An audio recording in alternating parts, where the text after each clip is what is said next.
नमस्कार, स्वागत है आप सभी का हमारे आज के इस क्लास में। आज हम आप सभी को पढ़ाने वाले हैं इतिहास का वो चैप्टर जिसे हर किसी को पढ़ना चाहिए। यूपीएससी पेट में इससे पूछे जाने वाले सवाल जो आसान आसान बनते हैं वैसे ही पढ़ाएंगे। आज हम तैमूर को भी हल्का सा पढ़ाएंगे और उसके बाद तैमूर के बाद जाने के बाद भारत से एक दिल्ली सल्तनत में एक नए वंश जुड़ता है जिसका नाम है सैयद वंश, उसको पढ़ाएंगे। और सैयद वंश के खत्म होने के बाद लोधी वंश की स्थापना होती है, इसे पढ़ेंगे। तो आज इस दो वंश को एक साथ निपटाने वाले हैं, तो आइए शुरू करते हैं फटाक से। तो दोस्त सबसे पहले सैयद वंश को पढ़ते हैं। सैयद वंश कैसे बना, मतलब सैयद वंश की स्थापना कैसे होती है।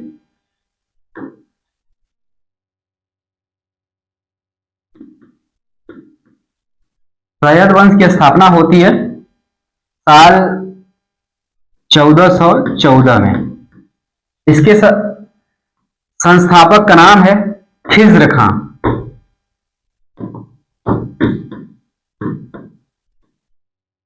खिज्र खां जो था, इससे पहले तुगलक वंश का शासक, तुगलक वंश का जो शासक था नासिरुद्दीन महमूद, नासिरुद्दीन महमूद, इसकी हत्या करके खिलजी वंश की स्थापना करता है। कौन? खिलजी खां। तो ये खिलजी खां कौन था, कहां से आया था, एक बार इसे भी देख लेते हैं। तो खिलजी खां से पहले, खिज्र खां से पहले जब नासिरुद्दीन महमूद दिल्ली पे शासन कर रहा था, दिल्ली पर जब शासन कर रहा था नासिरुद्दीन महमूद जो तुगलक वंश का शासक था, इसी के समय मध्य एशिया से आया तैमूर, जिसका एक और नाम था, नाम से जानते थे तैमूर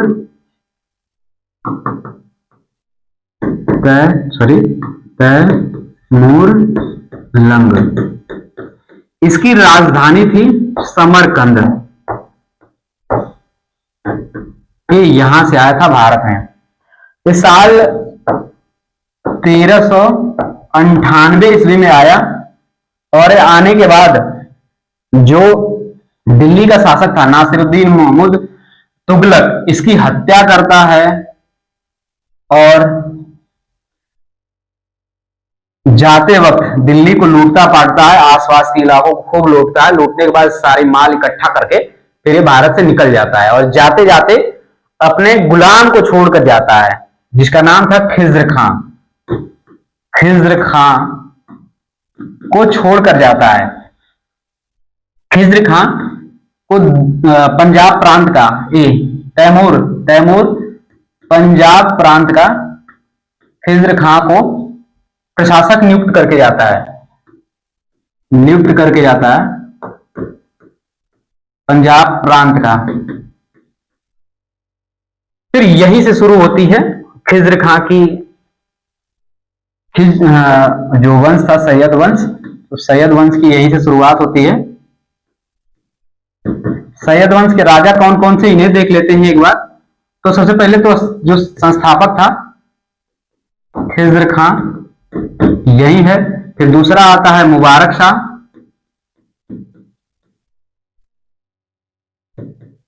उसके बाद तीसरा आता है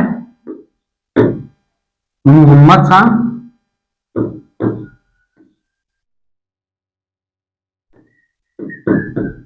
फिर उसके बाद चौथा आता है आलम शाह। ये चार शासक हुए सैयद वंश के। फिर उसके बाद आलम शाह खुद से दिल्ली छोड़ करके भाग जाता है। इसके बाद नींव पड़ती है किसकी? लोधी वंश की।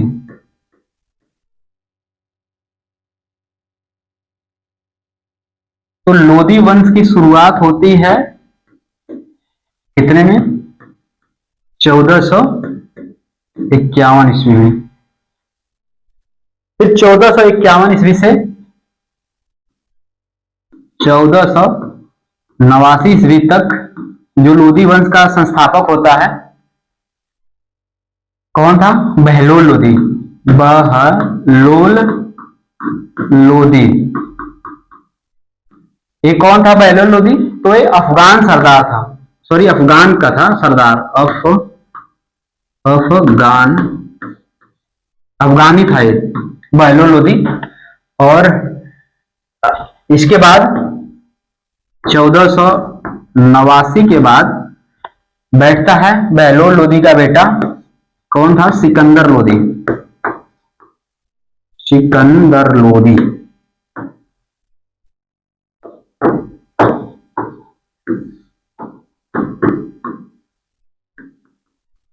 लोधी।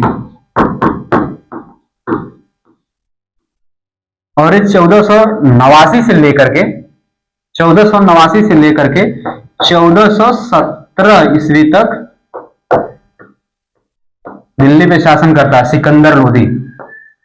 सिकंदर लोधी एक और काम किया था कि दिल्ली से अपनी राजधानी को आगरा लाता है। आगरा की स्थापना पहले करता है सिकंदर लोधी, आगरा शहर की स्थापना करता है, आगरा शहर की स्थापना करता है। फिर उसके बाद अपनी राजधानी को लाता है, राजधानी बनाता है, इसे राजधानी बनाता है।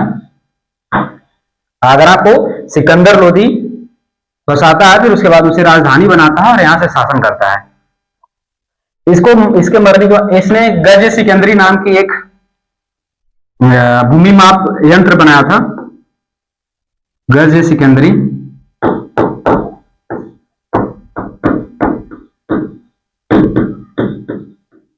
ठीक, फिर उसके बाद कौन था ये? सिकंदर लोधी। सिकंदर लोधी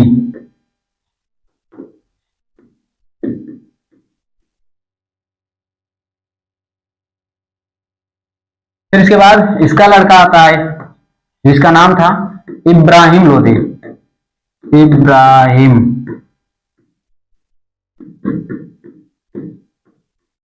कब बैठा है?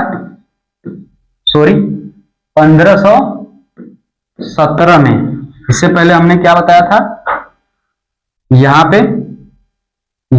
पे हमने एक हल्का सा मिस्टेक किया था, जो 1414 ना होगा कि 1415 होगा। 1489 से लेकर के 1517 ईस्वी तक सिकंदर लोधी रहा। फिर उसके बाद 1517 से लेकर के 1526 ईस्वी तक इब्राहिम लोधी दिल्ली पे शासन करता है। इब्राहिम लोधी 1517 से लेकर के 1526। फिर उसके बाद इब्राहिम लोधी को मरवाने के लिए इसी के करीबियों ने इसे बुलाया, निमंत्रण दे करके बाबर को निमंत्रण दे करके अफगान सरदार ही थे सब, जो बुलाए बाबर को यहां से दिल्ली से इब्राहिम लोधी को हटाने के लिए। तो बाबर आया। बाबर के पास मात्र 14,000 से 15,000 सैनिक थे। 14,000 से 15,000 मात्र इसके पास सैनिक थे। और इब्राहिम लोधी के पास 50,000 से लेकर के 50,000 से लेकर के इसके पास 50,000 से लेकर के 1 लाख तक सैनिक थे, लेकिन इसके बावजूद बाबर हरा दिया। बाबर के पास आधुनिक हथियार थे, तोप थे, तो ये सब कट्टर थे बाबर इसे पहले भी कई बार आया था, लेकिन वो लूटने के इरादे से आया था, न कि दिल्ली पे शासन करने के इरादे से। लेकिन इस बार उसे निमंत्रण मिला था, दिल्ली को खाली करना था, तो इब्राहिम लोधी को मारा। और कहां पे मारा? तो दोनों के बीच युद्ध होता है जब आता है दिल्ली पे अधिकार करने के लिए, तो पानीपत के प्रथम युद्ध में बाबर किसको मारा? इब्राहिम लोदी को। इब्राहिम लोदी को जान से मारता है और लोदी वंश को खत्म कर देता है। लोदी वंश यहीं पे लूट गया, बर्बाद हो गया, खत्म हो गया। कब खत्म हो गया? 26 ईस्वी में। 26 ईस्वी में लोदी वंश खत्म होता है। फिर उसके बाद दिल्ली सल्तनत का खत्म हो जाता, दिल्ली सल्तनत खत्म हो जाता है यहीं से इब्राहिम लोदी के मौत के बाद पानीपत के प्रथम युद्ध में। और यहां से एक नए वंश की शुरुआत होती है, ये मुगल वंश।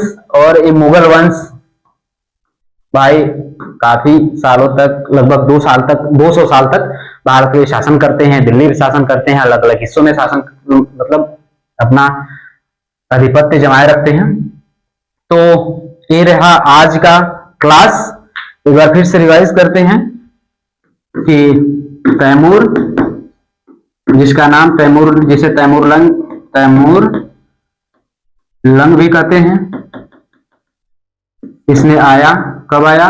1398 में।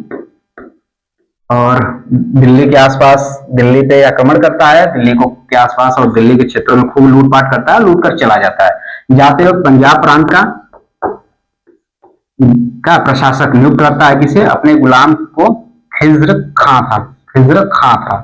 अब यही खिज्र खां नासिरुद्दीन महमूद तुगलक की हत्या करता है। फिर उसके बाद एक नए वंश की स्थापना करता है, सैयद वंश। फिर उसके बाद 4 शासक होते हैं, चारों का नाम बता दिए हम। खिज्र, फिर उसके बाद मुबारक शाह, फिर महमूद शाह, फिर उसके बाद आलम शाह। इनके बाद आते हैं लोधी वंश। इनमें 3 शासक होते हैं। कौन था? बहलोल लोधी था। फिर उसके बाद सिकंदर लोधी था। फिर उसके बाद इब्राहिम लोधी आता है। फिर उसके बाद इब्राहिम लोधी को बाबर मारता है। कब? 1526 ईस्वी में पानीपत के प्रथम युद्ध में। तो आज ये क्लास यहीं पे खत्म होती है। फिर मिलते हैं। एक चीज और बता दे रहे हैं आप लोगों को कि यूपी SSSC जो पेट का एग्जाम होने वाला है, इसकी तैयारी हम कराने वाले हैं। और सिर्फ हम इतिहास पढ़ाएंगे,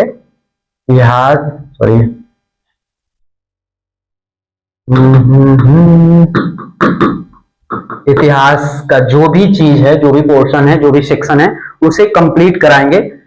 तो आज के लिए बस इतना ही। नमस्कार, जय हिंद।